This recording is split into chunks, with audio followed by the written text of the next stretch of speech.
And it's time for a big announcement. Yes, it's another championship that's coming along. New championship, as it said on the description. What can I say? Championships, I love doing them. I've done 2 already, and I'm going to stick with the lager theme because lager I think is a really good thing to do a taste test knockout on, because lagers, they're all pretty much made of the same thing, but they all taste very different. So it's good to kind of compare. Everyone with a lager is trying to achieve pretty much the same thing. So it's nice taste testing them, nice and blind, seeing who achieves it the best. Let's face it. So, what kind of lagers am I going to do this time? So I've done the premium ones. Well, premium. I've done the ultimate ones, and now what I'm going to do is going to look at the other end of the spectrum. I'm going to look at the Carling Carlsberg Foster's end, with the cheap lagers essentially. So this is going to be the cheap lager championship. And we're going to talk about what defines a cheap lager, first of all. So what is a cheap lager? So cheap lagers, I mean, at the end of the day, I wouldn't call Carling, Carlsberg and Foster's particularly cheap. They're not actually that cheap, really. But if you get supermarket own brand competitors, they are quite cheap, and they're essentially striving for the same thing.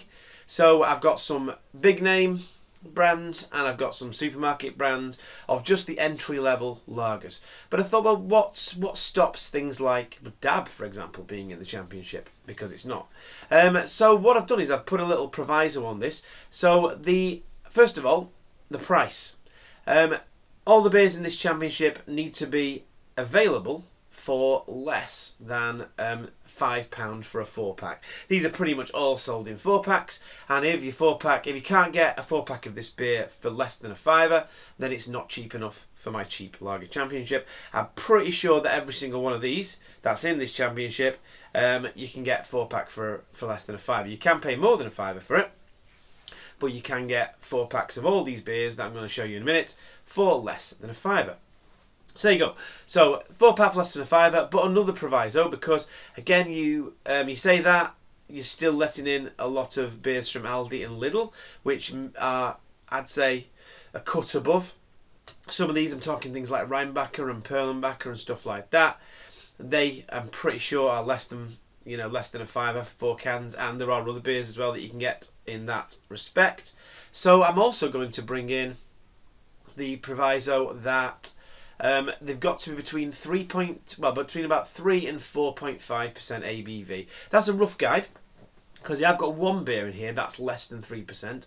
But I'm not going to include beers like those. Like if anyone remembers the Jaguar lager from Tesco, I think they still have those lagers around about 1% ABV, and they're pretty much just fizzy water. We're not going to include them at all. They are a cut below even the entry level lagers. We're looking at entry level lagers. We're looking at competitors essentially with Carling, Carlsberg, and Foster's. And as I think between about 3% and 4.5% ABV is a rough idea of what kind of lager we're going for. So, without further ado, we're going to have a look at the table, because I've done the draw already. I've done a nice little random draw here, and we'll see what ended up getting what. So, looking at that, the first half of the table is up now, and we've got Galahad against Carling. That's the first one that's going to happen. We've got Galahad against Carling.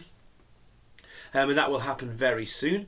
After that, we've got the Coors against it says Morrison's Continental. That's what it calls it, and it's just the Morrison's Standard Lager. They do a more premium lager, which is 4.8%. It's out of the ABV range, so we don't include that one. But we're including this Continental because it's about 3.5, something like that. Okay, so Morrison's Continental will be up against Coors. I brought Coors in there. Basically, it's low ABV, it's cheap, so let's bring it in there.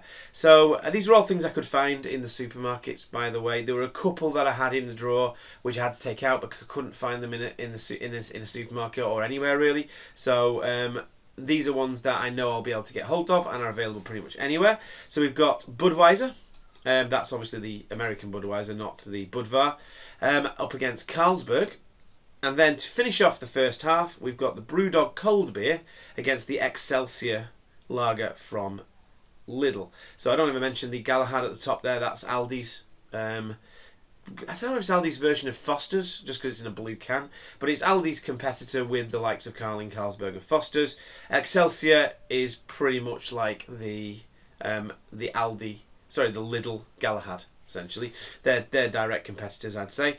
Anyway, let's have a look at the second half now. So the second half opens with Skol. Now, Skol is only 2.8%, but it is cheap, and it's not one of those silly, you know, ridiculously low alcohol and ridiculously low priced lagers, so I'm going to put it in there. That's up against the Ashfield lager, which is, from what I can gather, is Tesco's budget lager, essentially. And again, that's 3-point-something%, so it's allowed, even though it's really cheap. It's about £2.20 odd for a 4-pack, but it is 3-point-something%, so it's staying in there. We've got Amstel, which is bob on 4%, and it is less than a fiver for 4 cans, which is good. That's going to be up against Carter's, which people who know Aldi know that that's the Aldi's version of another brand that the can looks remarkably like. I'm not sure if I'm allowed to say what, but when you see the can, you'll know. And well, obviously it's the Aldi Carling. Let's say it. I don't think it matters. Then below that we've got Bière de Luxe, which is Asda's standard lager, up against Foster's there, and then the Crown Lager is the Sainsbury's standard lager against Feldschlossen, which I'm hoping I can get. I hope they still have it. It's from Asda. It's a lager. I think it's supposed to be like a German lager, but it is I think it is below 4.5% ABV, and it is less than £5 for 4 cans. So it does qualify. So it's in there as well. The Feldschlossen, and interesting. I don't know if I've had. I think I've had that before. I don't know whether that might be a bit of a dark horse there moving through, because, as I say, it's, I don't know, it's trying to be like a German lager. It almost looks like it's trying to be something a little bit more special, but it does fall in the ABV range. It does fall in the price range, so it is there. So there you go. That is our table, and we're going to get started with it very, very soon. Just not now, because this is just a little notice to everybody that I'm going to be doing this. I'm going to be doing this. It's a 16 beer shootout, and we're going to see which one ends up winning. And then after this, I'm thinking possibly of doing another championship, and I can tell you what championship I'm thinking of. Basically, we've done the ultimates, we've done the premiums, we've done the cheap ones. There is a mash of lagers that have been left out.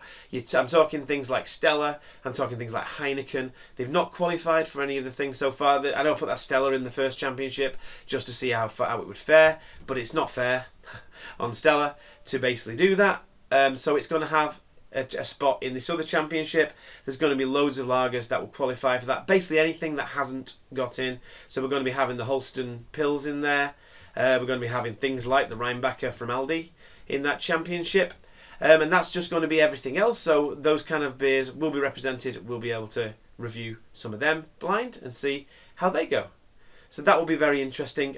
Just a bit of a pre-warning, I'm not going to put Dab in that one either. I'm not going to put Dab in any of these. What I'm going to do is, when I've done all 4 championships, I'm going to do a kind of where I put the top 3 beers from every championship in a championship of its own, or like a Champion of Champions championship. And then I will have some slots. I'm going to have I'd have 4 wildcard slots there. One of them will be taken by the Dab, and then I'm going to decide on the other 3. As well. So that's something else. The Dab will get its chance to be in a championship, but I'm not going to put it in either of these next 2 championships because I think it would just do too well in them. And at the end of the day, I'm not bothered about putting it in a championship yet. There might be other beers that missed out on a chance to go in a championship. Things like FS, that's going to go in the next championship as well. But why am I waffling on about that? I'm talking about this championship. The Cheap Lager Championship will be underway very soon. But until then, have a good one.